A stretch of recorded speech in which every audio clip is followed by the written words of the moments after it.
Hey guys, पिछले video में हमने देखा कि कैसे पिंगला ने 2200 साल पहले भारत में फिबोनाची संख्या का दस्तावेजीकरण किया था और कैसे फिबोनाची संख्या ही जीवन का आधार है। लेकिन क्या पिंगला ने संख्याओं की इस श्रृंखला की खोज की या पिंगला ने हिंदू ग्रंथों में उपलब्ध और भी प्राचीन स्रोतों से ज्ञान लिया? हिंदू धर्म में जीवन की उत्पत्ति और संरक्षण को मृत्युंजय नामक एक अवधारणा द्वारा समझाया गया है। तो हिंदू धर्म के अनुसार यह मृत्युंजय यंत्र है। यह पृथ्वी को दर्शाता है, यह जल को दर्शाता है और यह अग्नि और वायु और अंतरिक्ष को दर्शाता है। यह सबसे सरल मृत्युंजय यंत्र है जो प्राचीन काल में मौजूद था। इस यंत्र को आप आज भी कई प्राचीन मंदिरों में इस सरल रूप में देख सकते हैं। यह काफी दिलचस्प है क्योंकि पृथ्वी और पानी निम्नतम स्तर पर है, अग्नि और वायु उच्च स्तर पर हैं और अंतरिक्ष सबसे ऊपरी स्तर पर है।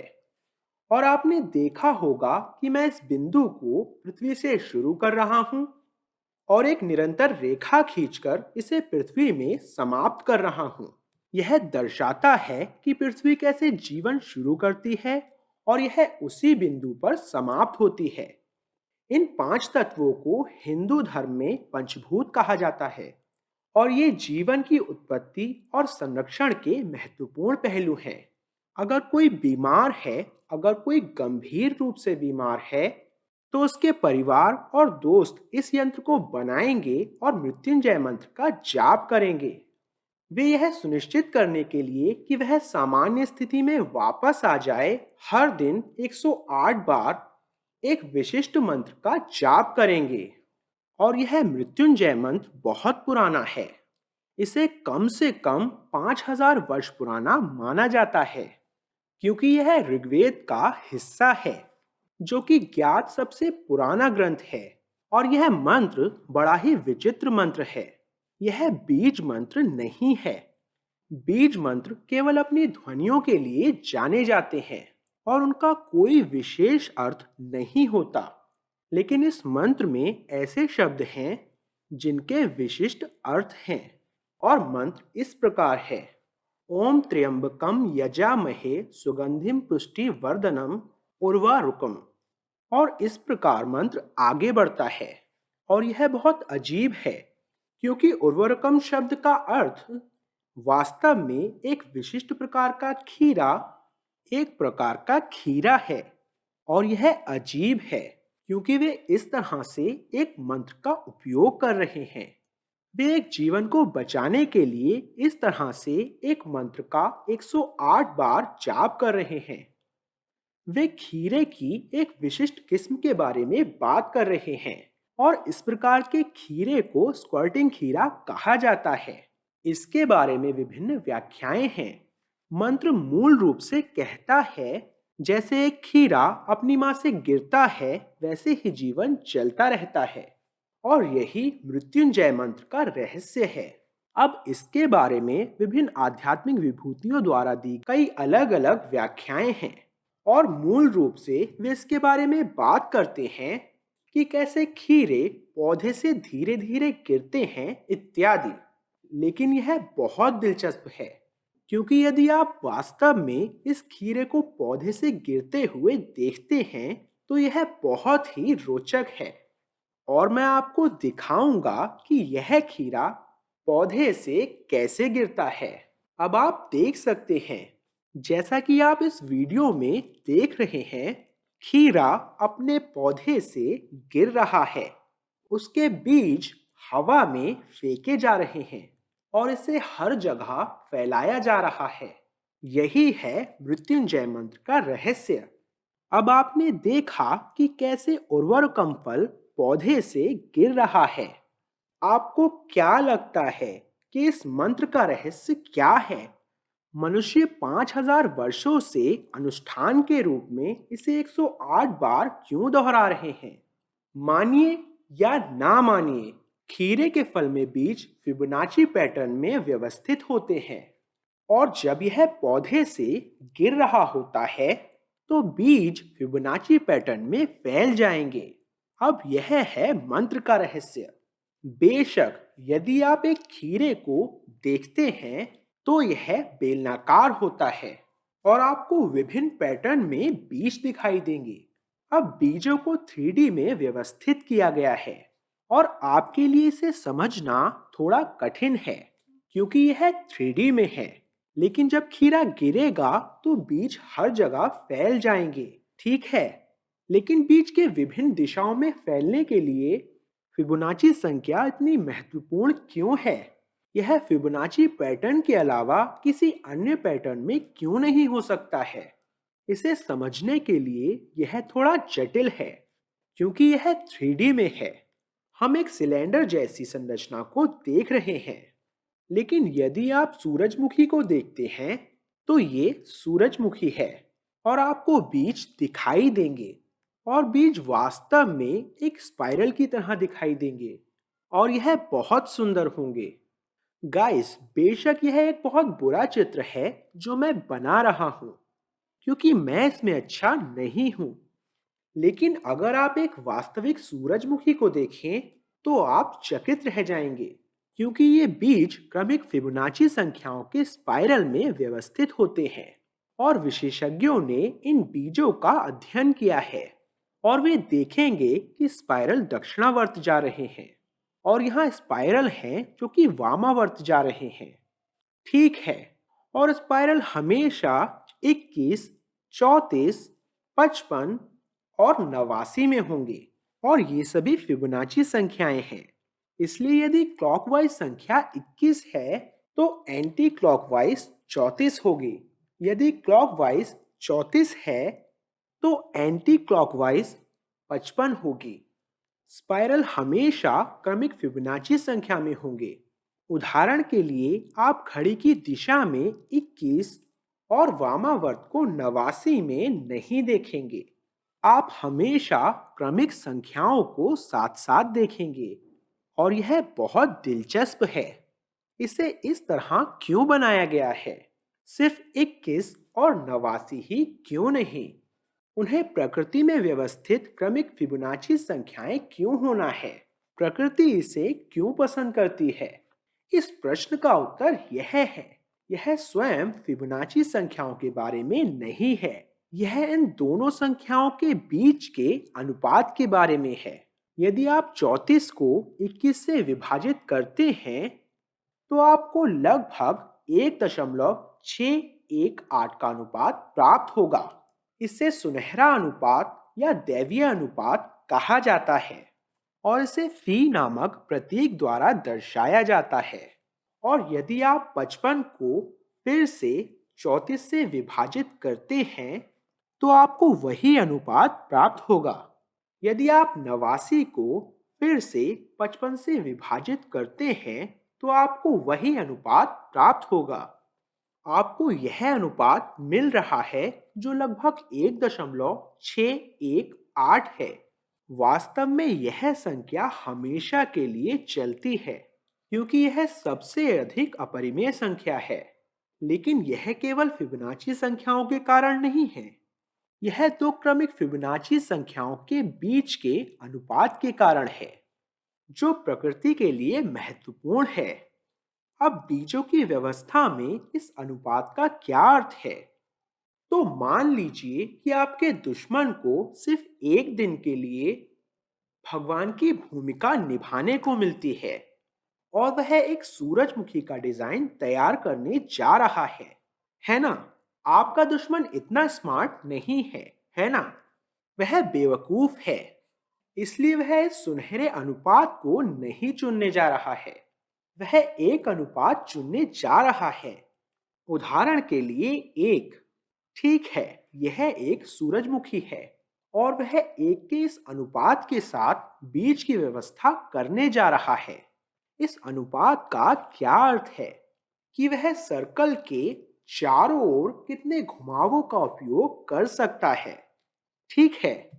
तो यह केंद्र है, इसलिए वह यहाँ इस तरह एक बीज डालेगा और क्योंकि वह 1 के इस अनुपात का उपयोग कर रहा है, जिसका अर्थ है कि एक पूर्ण मोड़। ठीक है, तो वह इस तरह एक बीज की व्यवस्था करेगा, वह इस तरह एक बीज की व्यवस्था करेगा, वह इस तरह एक बीज की व्यवस्था करेगा, और यह हो चुका है। ठीक है, तो उसका सूरजमुखी कुछ मूर्खतापूर्ण लगता है ना? तो उसका सूरजमुखी इस तरह दिखता है। बेशक आप देख सकते हैं कि यह प्रकृति में कभी नहीं होता है। कोई सूरजमुखी, कोई फूल अपने बीज को इस तरह व्यवस्थित करने वाला नहीं है। अब मान लीजिए कि आपको एक दिन के लिए भगवान का किरदार निभाने को मिलता है, तो आप भगवान बनने जा रहे हैं। और आप कौन सा नंबर चुनेंगे? जाहिर है आप अपने दुश्मन से ज्यादा चालाक हैं, है ना? तो आप 0.25 जैसी कोई संख्या लेकर आने वाले हैं। ठीक है, तो यह वह संख्या है जिसे आप चुन रहे हैं। तो आपका फूल, आपका सूरजमुखी कुछ इस तरह दिखने वाला है। तो यह वह केंद्र है जहां आपने यह पहला बीज यहीं रखा है। तो 0.25 यह एक चौथाई की तरह है। तो आपका दूसरा बीज इस तरह दिखेगा, और फिर 0.25 आपका तीसरा बीज ऐसा दिखेगा। आपका चौथा बीज इस तरह दिखेगा। ठीक है, और अगर आप जारी रखते हैं तो आपके बीज इस तरह दिखेंगे। यह 4 स्पोक वाले पहिए की तरह है। अब यह बहुत बेहतर है। ठीक है, यह डिजाइन आपके दुश्मन से बहुत बेहतर है ना? लेकिन फिर भी यह दुनिया में सबसे अच्छा डिजाइन नहीं है।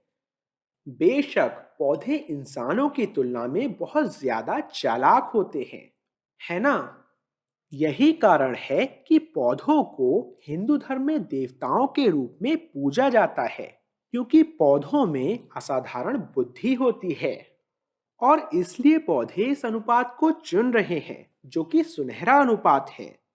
तो पौधे एक संख्या चुन रहे हैं जिसे सुनहरा अनुपात कहा जाता है। ठीक है, और यदि आप इस अनुपात में बीजों को व्यवस्थित करते हैं तो आपके पास ये अद्भुत स्पाइरल होंगे।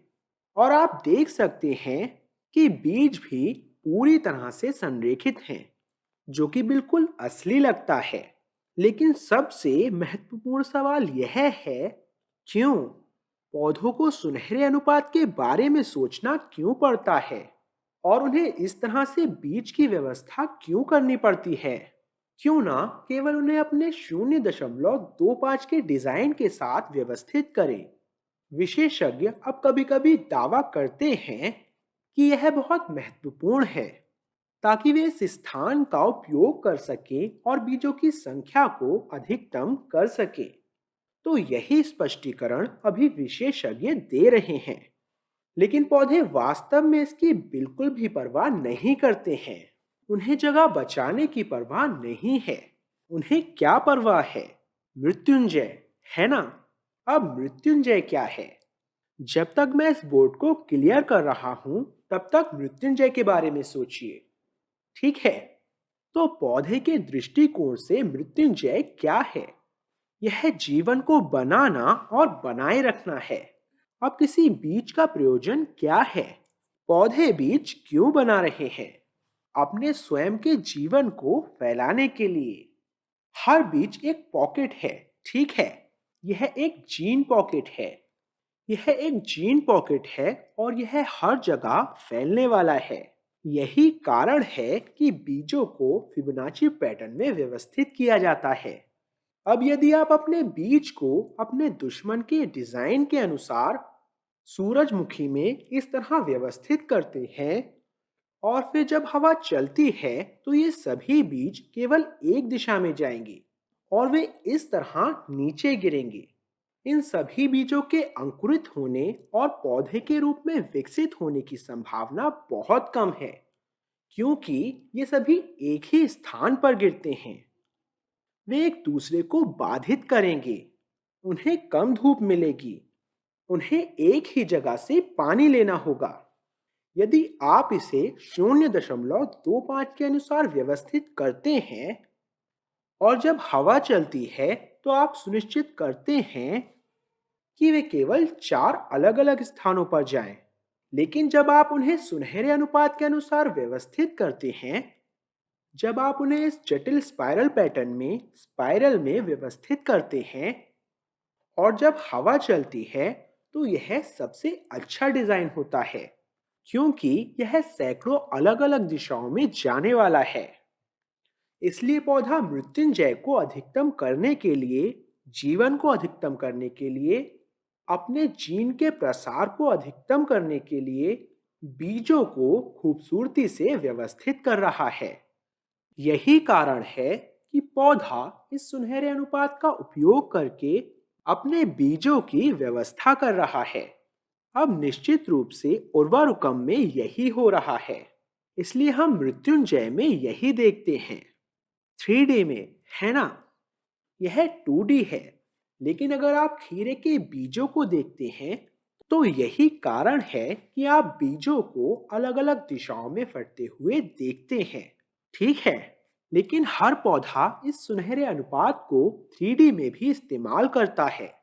यदि आप एक पौधे को देखते हैं, तो आपको इस तरह का एक पत्ता दिखाई देगा और फिर यह एक विशेष मोड़ लेगा और फिर एक और पत्ता होगा और फिर से यह एक विशेष मोड़ लेगा और यह ऐसा दिखेगा। तीसरा पत्ता इस तरह जाएगा। चौथा पत्ता सीधे आपकी ओर इशारा करेगा। पांचवा पत्ता ऐसा होगा।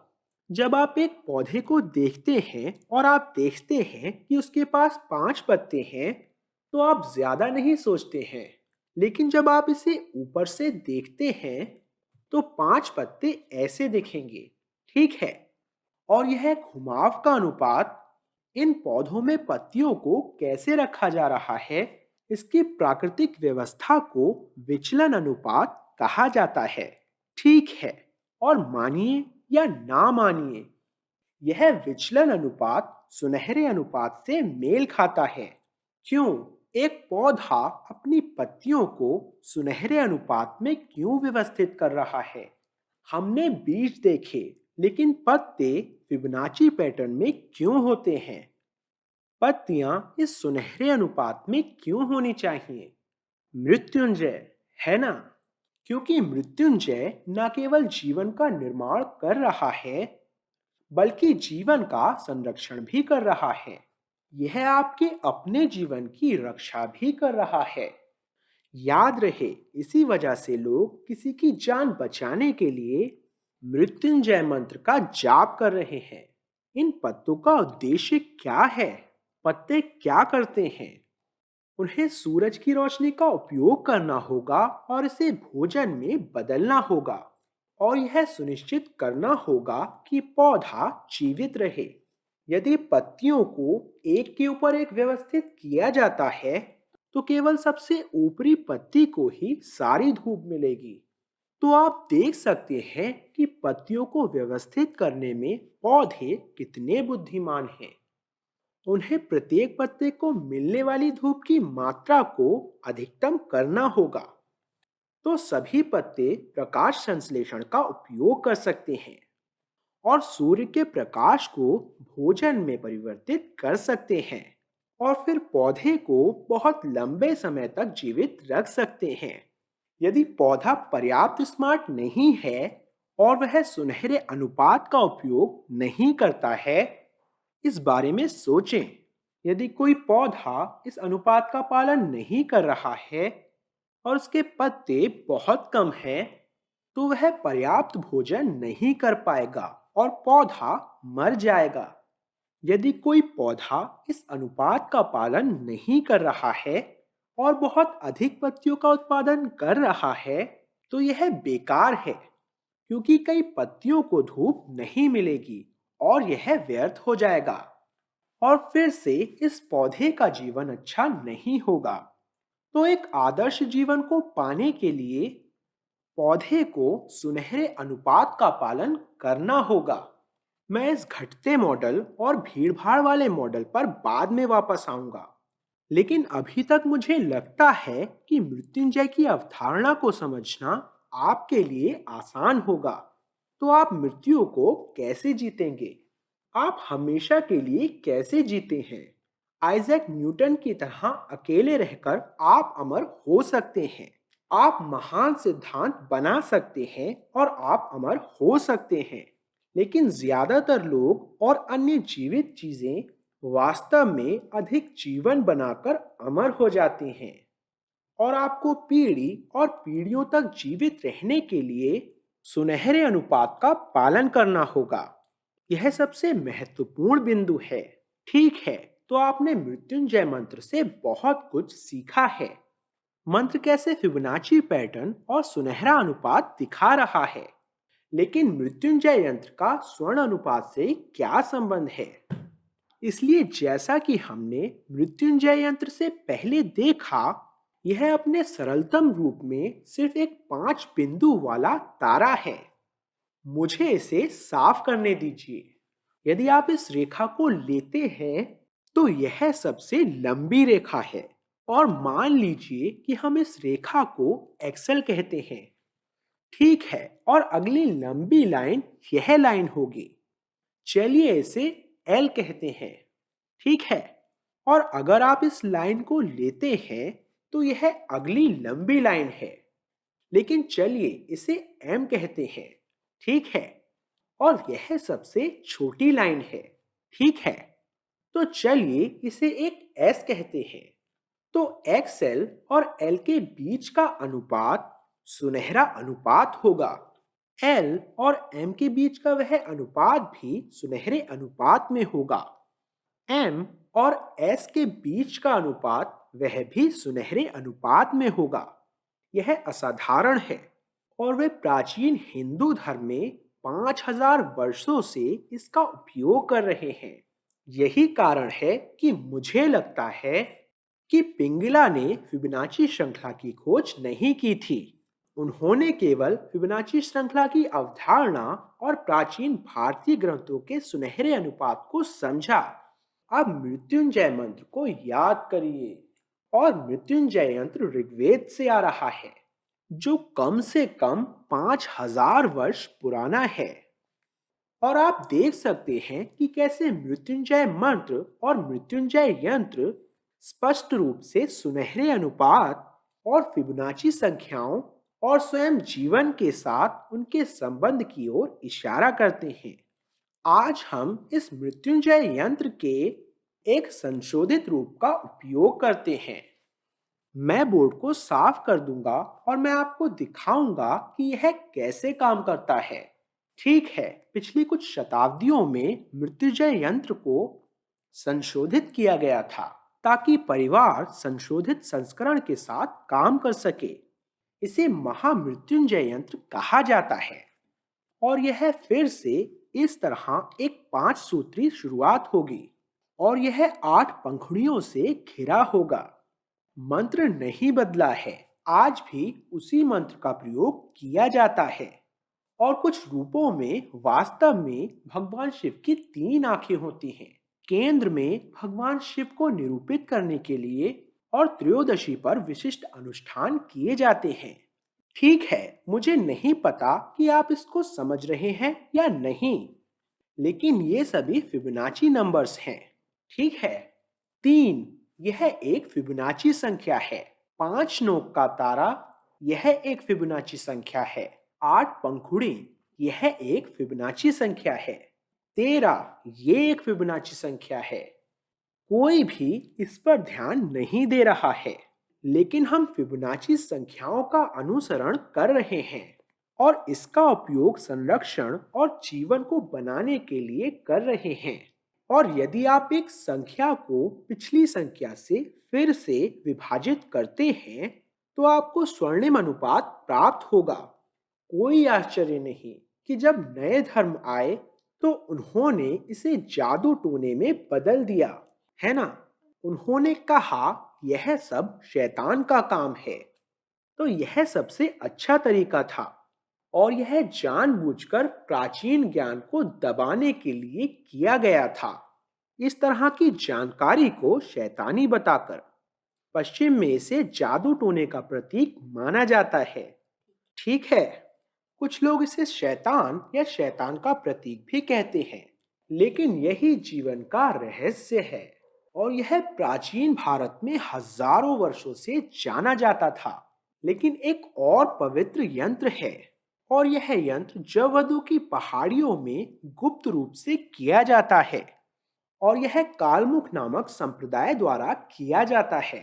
कालमुख नामक एक विशेष संप्रदाय है और वे कुछ गुप्त अनुष्ठान करते हैं और यह भी मृत्युंजय यंत्र पर आधारित है।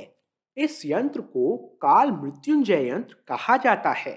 यह बहुत दिलचस्प है क्योंकि यदि आप विकिपीडिया पर जाते हैं और यदि आप कालमुख को देखते हैं तो विकिपीडिया आपको बताएगा कि यह संप्रदाय विलुप्त है। ये लोग अब मौजूद नहीं हैं और विकिपीडिया यह भी दावा करेगा कि आप जानते हैं कि वे अपने चेहरे काले रंग से रंगते हैं क्योंकि उनका नाम काला है और बहुत से लोग सोचते हैं कि काला का मतलब सिर्फ काला है। ठीक है, लेकिन काला का अर्थ समय भी होता है और इसका अर्थ मृत्यु भी होता है और मुझे यकीन है कि आप समय और मृत्यु के बीच के संबंध को समझेंगे। लेकिन कालमुख शब्द समय के साथ जुड़ा हुआ है। तो ये कालमुख किस प्रकार के यंत्र बनाते हैं? वे काल मृत्युंजय यंत्र नामक एक यंत्र का निर्माण करते हैं। मैं इस बोर्ड को साफ कर दूं और मैं आपको दिखाऊंगा कि यह यंत्र कैसा दिखता है। ठीक है, तो कालमुख क्या करेंगे? वे जंगल में जमीन के एक बड़े भूखंड को साफ कर देंगे। वे सभी पेड़ों को साफ कर देंगे और अमावस्या के दिन आधी रात को वे इस तरह एक साधारण 5 बिंदु वाला तारा बनाएंगे और वे 108 बार मृत्युंजय मंत्र का जाप करेंगे और 4.5 दिनों के बाद दोपहर के समय वे इसे सभी तरफ से बंद कर देंगे। तो यह एक पंचकोण की तरह दिखेगा।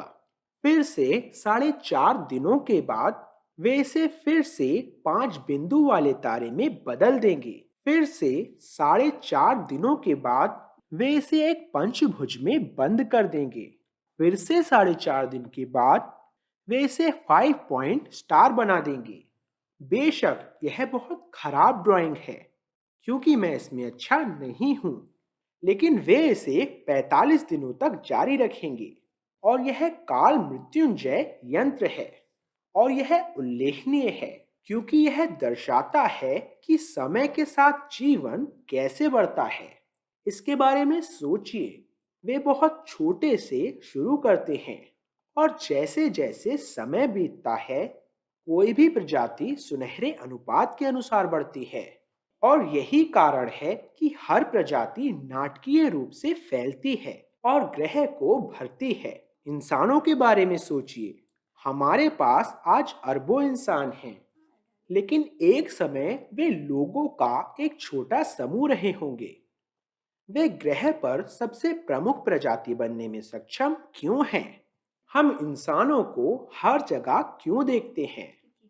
क्योंकि वे सुनहरे अनुपात के अनुरूप बढ़ने में सक्षम थे और लोग सोचते हैं कि पिछली कुछ शताब्दियों में अध्ययन का एक नया क्षेत्र आया है जिसे फ्रैक्टल्स कहते हैं। ठीक है, फ्रैक्टल या फ्रैक्टल्स, और उन्हें लगता है कि ये एक नया अध्ययन है। लेकिन हिंदू हजारों सालों से फ्रैक्टल्स के बारे में जानते थे। हिंदू न केवल फ्रैक्टल्स की अवधारणा को जानते थे बल्कि स्वर्ण अनुपात के साथ इसके संबंध को भी जानते थे। हिंदुओं ने इसे मंडला कहा। अब मंडल क्या है? आप मंडलों को प्राचीन हिंदू मंदिरों में और उन जगहों पर भी देख सकते हैं जहां वे हिंदू रीति रिवाजों का पालन करते हैं। मंडल ये फ्रैक्टल डिजाइन्स हैं। कई प्रकार के मंडल हैं, गोलाकार मंडल हैं और वर्ग मंडल भी हैं। उदाहरण के लिए वे इस तरह एक मंडल शुरू करेंगे। यह एक वर्ग है और वे बच्चे बनाते रहेंगे, इसलिए उन्होंने एक बड़ा वर्ग बनाया और उन्होंने चारों तरफ एक छोटा वर्ग रखा। फिर से वे चारों तरफ और भी छोटे वर्ग बनाना जारी रखेंगे। ठीक है, और वे सुनहरे अनुपात का उपयोग करते हैं। वे मंडलों को खींचने के लिए 1.618 के सुनहरे अनुपात का उपयोग करते हैं। वे वास्तव में माप लेते हैं और वे 1.6 के अनुमानित अनुपात का उपयोग करते हैं, क्योंकि यदि आप सुनहरे अनुपात का उपयोग नहीं करते हैं तो क्या होगा?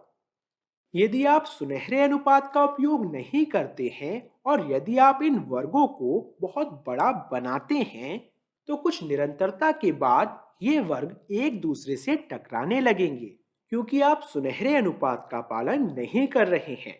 क्या होगा यदि आप इन वर्गों को बहुत छोटा कर दें? मंडल बहुत जल्दी समाप्त हो जाएगा, क्योंकि यह लंबे समय तक नहीं टिक सकता, क्योंकि ये वर्ग बहुत जल्द बहुत छोटे हो गए हैं। इसलिए स्वर्णिम अनुपात इतना महत्वपूर्ण था। याद है, मैंने आपसे कहा था कि यह पौधों और उनकी पत्तियों के लिए प्रासंगिक है। यदि पत्तियों की संख्या बहुत कम होगी तो पौधा मर जाएगा। यदि बहुत सारी पत्तियां हैं तो अधिक भीड़ के कारण पौधा मर जाएगा। हिंदू वास्तव में इस अवधारणा और इस अनुपात का उपयोग मंडल बनाने में कर रहे हैं, और यह दिलचस्प है क्योंकि प्राचीन हिंदू मंडलों को चित्रित करने में इस अवधारणा के बारे में जानते थे, और आज विशेषज्ञ फ्रैक्टल्स में काम कर रहे हैं। और अब वे मानते हैं कि फ्रैक्टल्स को डिजाइन करने के लिए सुनहरा अनुपात बहुत महत्वपूर्ण है, क्योंकि यदि आप सुनहरे अनुपात का पालन नहीं करते हैं तो फ्रैक्टल्स जीवित नहीं रहते हैं। ठीक है, दिलचस्प बात यह है कि पेंटागन का फ्रैक्टल 1.6 आयामी है, और यह बहुत अजीब है क्योंकि हम आमतौर पर पूर्ण संख्याओं में आयामों के बारे में सोचते हैं। आप देख सकते हैं, एक आयामी, दो आयामी, तीन आयामी, आप देख सकते हैं, लेकिन 1.6 आयामी क्या है ना? और 1.6 के बीच संबंध और सुनहरे अनुपात के साथ इसकी निकटता पर भी ध्यान दें। अब इस प्रकार का वीडियो इस वीडियो के दायरे से बाहर चला जाता है, लेकिन गणितज्ञ इस बात की पुष्टि करते हैं कि एक पंचभुज का फ्रैक्टल 1.6 आयामी है। और मुझे नहीं पता कि क्या आपने काल मृत्युंजय यंत्र के बारे में इस विवरण पर ध्यान दिया है। वे हर 4.5 दिन में यह रस्म क्यों कर रहे थे? मुझे यह पता लगाने में 10 साल लगे कि 4.5 दिन 108 घंटे होते हैं। 4.5 दिन में 108 घंटे आते हैं, जो कि हिंदू धर्म में एक पवित्र संख्या है। और एक पंचकोण में दो पक्षों के बीच का कोण भी 108 डिग्री होगा। और मृत्युंजय मंत्र का जाप भी हर दिन 108 बार किया जाएगा। जब वे इन अनुष्ठानों को कर रहे हों, तो आप देख सकते हैं कि कैसे 108, जो जीवन के आधार के लिए एक और संख्या है, मृत्युंजय यंत्र और मंत्र में लगातार उपयोग किया जाता है। और इसमें बहुत से उन्नत वैदिक गणित शामिल हैं जिन पर हमने चर्चा नहीं की है। मैं बोर्ड को खाली कर देता हूं और आपको इसमें क्या शामिल है इसकी एक त्वरित झलक दिखाता हूं। ठीक है, तो यदि आप मृत्युंजय यंत्र को देखें तो एक पक्ष 108 डिग्री होगा और यह 36 डिग्री होगा। और यदि आप दोनों को एक साथ जोड़ दें तो आपको 144 प्राप्त होंगे। और मानिए या ना मानिए, यही काल का अर्थ है। काला समय की एक इकाई है जो 144 सेकंड है।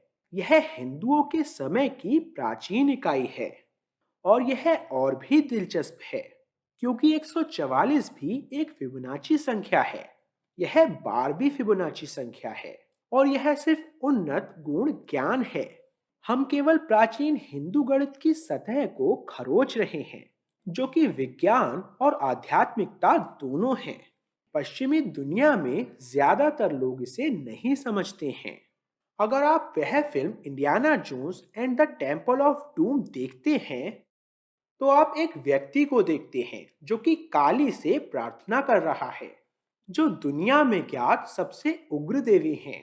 काली यह बड़ी काल देवी हैं, जिसे आमतौर पर किसी को मारते हुए दिखाया जाता है। लेकिन स्टीवन स्पीलबर्ग काली की इस अवधारणा को नहीं समझ रहे हैं। वे यह नहीं समझते कि यह केवल हिंदुओं या भारतीयों तक ही सीमित नहीं है। काली ईसाइयों, मुसलमानों और सभी को समान रूप से मार डालेगी। खासकर अगर आप गलती करते हैं तो काली आपको जल्दी मार डालेगी। तो काली आपको जल्दी मार डालेंगी, क्योंकि काली का मतलब है समय। काली समय का मानवीकरण है। जब तक आप जीवन को बनाने और बनाए रखने के लिए मृत्युंजय का उपयोग नहीं करते हैं, तब तक समय आपको मार डालेगा।